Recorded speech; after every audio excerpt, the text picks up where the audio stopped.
Hey friends, j'espère que vous allez bien. Aujourd'hui on se retrouve pour une vidéo où je vais vous parler sur quand passer le code en candidat libre, sachant que bien sûr je suis pas une experte ou quoi que ce soit. C'est juste parce que moi je l'ai passé en tant que candidat libre et j'ai essayé de chercher des vidéos pour voir les étapes, voir comment d'autres personnes ont fait.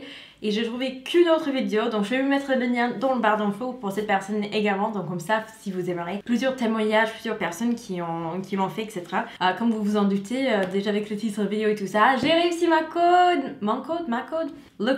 code, yes, ici, comme ça c'est sûr. Cette vidéo est nullement sponsorisée, personne m'a envoyé des produits, rien de partenariat là-dedans. C'est vraiment, je veux vous parler franchement des applications et tout que j'ai essayé, ce qui m'a aidé, ce que je recommanderais pas, etc. Comme ça, vous perdez moins de temps, ou au moins vous avez un témoignage, un avis qui peut vous aider à éventuellement prendre le meilleur choix pour vous-même. J'ai déjà fait toute une vidéo sur pourquoi je n'ai plus le droit de conduire en France. Si vous entendez pas avec l'accent déjà, je suis sûre vous vous en doutez, mais je suis américaine. J'avais mon permis de conduire, déjà j'avais la permis d'apprentissage à 15 ans et demi, et puis j'ai eu le vrai permis bien sûr dans le foulée après, et puis blablabla, ça faisait des années que je conduisais déjà automatique. J'ai essayé de conduire deux fois une voiture à vitesse. C'est toujours très mal passé. Maintenant, comme je suis obligée de repasser pour avoir le permis français, etc., je vais le passer en vitesse, mais ça, bref, ça c'est pas très intéressant. Parlons de code. Donc moi j'ai passé en candidat libre, je l'ai eu sur le premier coup, j'ai étudié, je sais pas exactement combien de temps. Moi j'ai pensé que c'était 3 semaines, mon mari disait non, ça fait que 2 semaines que tu y touches. Il est super fier de moi, mon mari, il est à fond sur le truc. Si vous aussi vous êtes américain ou anglophone et vous parlez pas super bien français, si votre niveau est à peu près l'équivalent de mon niveau, vous pouvez vous en sortir pour le code, même si ça semble assez impressionnant au départ, ça fait un peu peur. Je pense que c'est pour moi le plus dur en apprenant le code, c'est qu'il y avait pas mal de mots pendant que j'étais en train de lire le livre où je devais aller les chercher, voir ce que ça voulait dire en anglais, parce que j'étais genre, quand je dirais toi, mais c'est quoi ça? Mais bon, hein, c'est un vocabulaire qui s'apprend assez rapidement, c'est pas non plus impossible à faire, vous pouvez arriver. Je vous ai demandé sur Instagram de m'envoyer vos questions également. À la fin, je répondrai à vos questions. Let's go! Pourquoi j'ai décidé de passer en candidat libre plutôt que de passer par l'auto-école? Je me suis déplacée pour aller à l'auto-école, pour m'enseigner et tout. À ce moment-là, j'en avais déjà étudié pas mal toute seule pour le code. On m'a expliqué que ça allait me coûter environ 100 € de le faire avec eux. Ils pouvaient me faire même un petit promo, vous savez, les gestes commerciaux comme ils essaient de faire. Mais en vérité, ça m'intéressait pas du tout parce qu'il fallait venir sur place, même s'ils pouvaient me donner le code pour l'application et tout à la maison, et puis me suivre de la maison pour m'aider et tout. Franchement, j'ai déjà conduit pendant quoi 7 ans avant que je ne pouvais plus conduire ici en France. Et du coup, je me voyais mal sortir 100 € pour ça. Et au moment où je suis allée parler avec la personne, je me sentais déjà à moitié prête, quoi. Donc pour moi, c'était une question de timing. Je suis maman des 2 enfants qui ont 3 ans et 1 an et demi. Je suis très occupée avec ça, je suis maman au foyer et en plus j'essaie de gérer mon petit business YouTube, même si je sais pour moi c'est pas grand chose, c'est pas une empire génial et tout comme on voit souvent sur YouTube maintenant. J'avais pas la possibilité de me déplacer à aller sur l'auto-école, sauf si je voulais amener mes 2 enfants avec moi en même temps, ça aurait pas été pratique du tout. Et donc j'ai choisi de la passer avec le poste. Il me semble qu'il y a d'autres organisations qui font ça aussi, mais le poste c'était 30 €, c'était pas très loin de chez moi et c'était très facile à prendre rapidement en rendez-vous sur internet. Pour le comment, donc déjà la première chose à faire que j'ai attendu aux dernières minutes, mais il vaut mieux le faire dès qu'on pense vouloir passer son code en Canada libre, c'est d'aller sur le site ANTS du gouvernement pour s'inscrire pour le permis. Vous allez juste remplir toutes les cases, etc.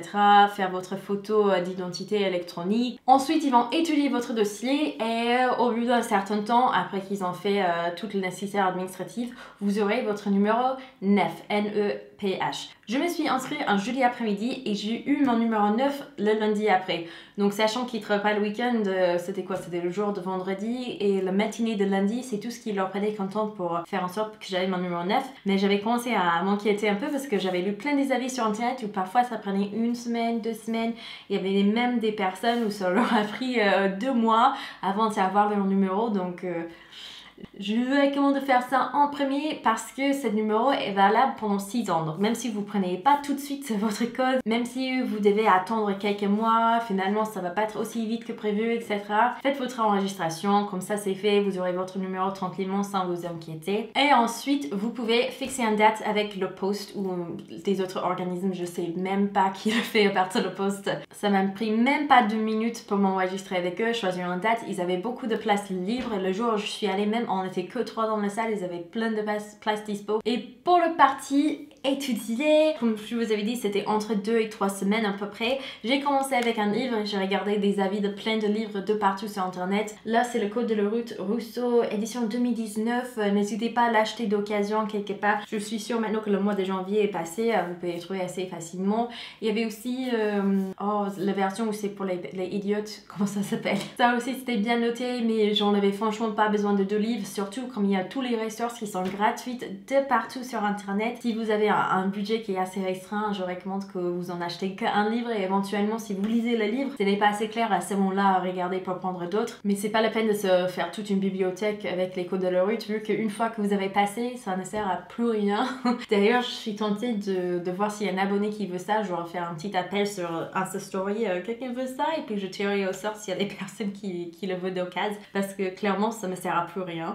Même si c'était parfait pour moi pendant le moment, ça m'a bien servi quand même. J'ai vraiment apprécié le format où c'est écrit noir sur blanc ici, puis après on a des exemples, les photos ici, et vous avez aussi des petits codes que vous pouvez scanner sur vos smartphones et regarder des vidéos sur YouTube qui aident encore plus à expliquer les concepts et tout. Du coup pour moi tout ça c'était hyper clair malgré le fait que c'est même pas ma première langue, le français. Ensuite, une grande ressource, une des meilleures ressources de tous, c'était les vidéos YouTube parce qu'il y a des auto-écoles qui font les cours de Code de la route sur YouTube et le fait d'avoir déjà lu et puis ensuite révisé en regardant la vidéo où ils avaient des exemples en temps réel, en plus d'écrire sur l'écran et entendre la personne qui était en train d'expliquer au même temps, ça faisait que mon cerveau, il arrivait bien à caser les informations. C'était hyper pratique, je le recommande à tout le monde, n'hésitez pas à regarder sur YouTube. D'ailleurs sur YouTube, vous avez aussi pas mal des vidéos avec des exemples, des questions qui pourraient éventuellement être sur l'examen. Ça m'a bien aidé, mais la chose qui a fait que j'étais vraiment prête pour l'examen, que j'arrivais bien avec le format, etc.,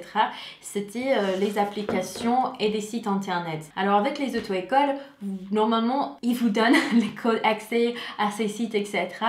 Mais si vous le payez vous-même, souvent ça revient à beaucoup moins cher que si vous allez avec l'auto-école. Si vous n'êtes pas très à l'aise, si vous ne sentez pas trop, les informations vous semblent trop compliquées, une auto-école, ça peut être une ressource d'une super valeur parce que de fait d'avoir quelqu'un qui est là sur place, qui peut répondre directement à vos questions, qui va être vraiment compréhensive et dans la pédagogie, ça c'est top, on peut pas le remplacer. Dans mon cas, j'ai déjà conduit pendant des années, j'avais pas besoin que quelqu'un m'explique comment ça fonctionne, les priorités, j'ai déjà maîtrisé quand j'avais 15 ans, maintenant j'ai 28. C'est bon, c'est enregistré dans ma tête, donc je préférais passer directement par les sites sur internet. Il y avait plusieurs applications gratuites que j'ai testées, je voulais vraiment tester plusieurs applications, trouver une application gratuite qui était vraiment cool, mais des applications gratuites, je n'ai pas eu de chance avec ça parce que soit il fallait mettre son adresse mail et créer un compte et puis ensuite j'étais bombardée avec les notifications, des mails, des spams et tout, soit c'était vraiment nul et parfois des questions, les réponses n'étaient pas correctes du tout et du coup ça aide pas trop à étudier si on sait très bien que les réponses sont fausses. Justement peut-être on va dire ah oui il a dit de faire comme ça donc ça c'est la bonne réponse alors que le jour d'examen non c'est pas ça. N'hésitez pas à regarder des avis sur internet de plusieurs applications. J'ai eu vraiment de la chance parce qu'il y a une abonnée qui m'a écrit, qui travaille dans une autre école justement et elle m'a donné accès à le site qu'il utilise. Je vais vous le mettre ici sur l'écran. Il était super mais juste top pour pouvoir pratiquer l'examen. Je trouvais que les questions sur ce site-là étaient le plus proche entre tous les sites que j'ai testés aux vraies questions que j'ai eues personnellement sur l'examen. Bien sûr, ce sont des questions tirées au hasard, donc vous savez jamais quel genre de questions vous allez avoir. Peut-être d'autres sites auraient convenu mieux pour d'autres personnes avec d'autres questions, je ne sais pas. Mais en tout cas, ça m'a été une très grande aide. Il y a aussi un site qui s'appelle codedelorit.io et il y a une youtubeuse qui avait fait un partenariat avec eux, ça s'appelle Zoé, j'ai regardé sa vidéo mais elle vient bien convaincue d'essayer, de tenter, etc. Alors les premiers 7 jours sont gratuites et après c'est payant et dans sa vidéo elle avait dit ne vous inquiétez pas, si jamais vous annulez après les 7 jours vous payez rien, c'est bon, donc vous n'avez pas besoin de vous inquiéter. ça n'a pas trop marché pour moi en fait. Donc j'ai payé pour la deuxième semaine parce que j'étais bien partant. J'ai dit non, mais cette site c'est vraiment une super ressource et ça pour ça ça l'est. Ça vous dit quand vous êtes prêt ou pas pour passer le code, etc. J'ai réussi l'examen le lundi. J'ai fait exprès d'annuler mon abonnement le mardi parce que sinon ça finissait le mercredi et je ne voulais pas ensuite payer pour une autre semaine. Et du coup j'annule mardi, il m'envoie un mail disant comme quoi mon annulation va être prise en compte jeudi. Donc, comme quoi, je vais être obligée de payer une semaine de plus alors que déjà, je ne l'utilisais pas. J'ai réussi mon code lundi. J'ai fait bien exprès de faire avant le jour que normalement ça redémarre mon abonnement. Mais bon, ça, c'est peut-être pas très grave au final. C'était pas très cher. Je crois que c'était un peu moins que 5 € par semaine. C'est pas la fin du monde, mais si vous avez vraiment un tout petit budget, c'est quelque chose à prendre en compte quand même. Ceci dit, c'était vraiment pas cher vu que j'ai pu passer l'examen avec l'aide de cette application sous 2 semaines. Ça valait le coup pour moi, ça revient toujours moins cher que si j'avais passé avec une auto-école. Et je donnerais quand même cette application 10 étoiles sur 10 parce que c'était très bien fait. Les questions étaient très proches des vraies questions que j'ai eues sur l'examen et ça m'a beaucoup aidé à réviser. Surtout les explications après chaque question étaient super clair et net. Hey guys, désolée, je suis en train de couper dans le montage parce que je viens de me rendre compte que je vous avais pas partagé les astuces que l'abonné qui travaille en auto-école m'avait partagé. Je vais vous les lire directement de son mail. Je lui ai demandé la permission. Elle m'a dit oui que je pouvais vous les partager. Si vous allez passer en Canada libre ou si vous allez passer avec l'auto-école, ça peut toujours aider. En tout cas, sache que le jour de l'examen, il n'y aura pas de piège. Ce n'est pas leur but. On veut juste savoir si tu connais les règles. Donc les questions sont claires et sans piège. Contrairement à l'application qu'elle m'avait partagée, l'ordinateur va choisir 40 questions au hasard. Donc, tu peux tomber sur 40 questions très simples. Donc, ne t'inquiète pas si tu trouves ça trop facile. Tu peux aussi tomber plusieurs fois sur les mêmes questions, ça peut arriver. Ou tu peux tomber sur 10 questions de suite où la réponse est B, etc.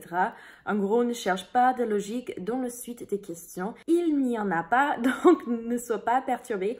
Si ça t'arrive, réponds question par question, prends bien ton temps pour répondre. Tu auras plus de temps que sur les applications et si tu hésites, reste sur ton premier choix, c'est toujours le meilleur. Voilà, merci beaucoup Laura, ça m'a bien aidé et on continue avec vos questions que vous m'avez posées par rapport à les candidats libres. Question numéro 1, c'est quoi un candidat libre et c'est quoi un candidat pas libre du coup? Donc candidat libre, ça veut dire que vous allez étudier toute seule, vous n'allez pas avoir l'aide de quelqu'un dans l'auto-école. Mais si vous vous sentez complètement perdu, vous pouvez peut-être éventuellement bénéficier d'avoir un vrai enseignant et du coup de ne pas être un candidat libre, être un candidat qui s'inscrit avec une école. Plusieurs personnes ont demandé le prix, alors le prix pour s'inscrire à la poste c'est 30 €. Si vous ratez l'examen, il faut se réinscrire et repayer 30 €. Si vous êtes en retard pour l'examen, pareil, il faut se réinscrire et repayer l'examen. Mais même si on passait avec l'auto-école, en tout cas l'auto-école où je me suis renseignée, puis dans ce cas-là, vous allez payer le frais pour l'auto-école et ensuite les 30 € pour le poste. Et ensuite, si vous ratez, repayer 30 €, etc.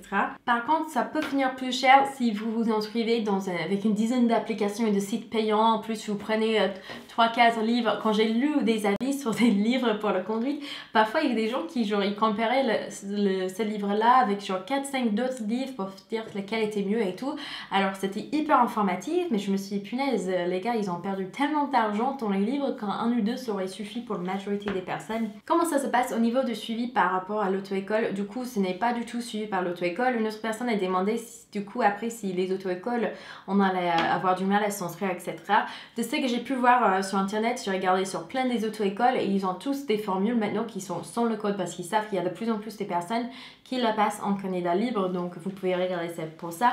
Moi personnellement ça m'a fait économiser une centaine d'euros et vu que je conduisais déjà, j'en étais très contente. Je me sentais pas que j'avais personnellement besoin d'être suivie de près pour vérifier si j'ai bien compris les concepts et tout.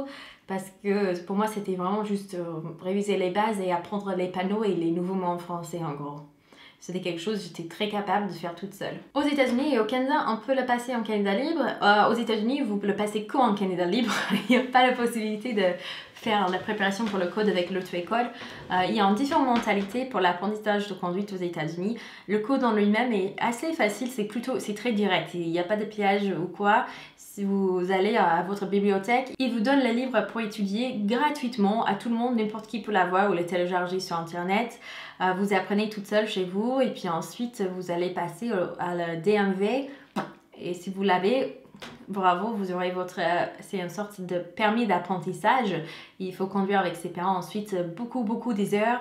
Pour moi, c'était 50 heures minimum il fallait avec mes parents, dont 10 heures le soir. Les auto-écoles demandent souvent de venir sans le code pour vendre un pack, ça serait pas un problème. Ils veulent vraiment que vous achetez le pack, hein. Ça c'est dans toute leur entrée. Déjà, ça leur coûte pas très cher de vous donner le code.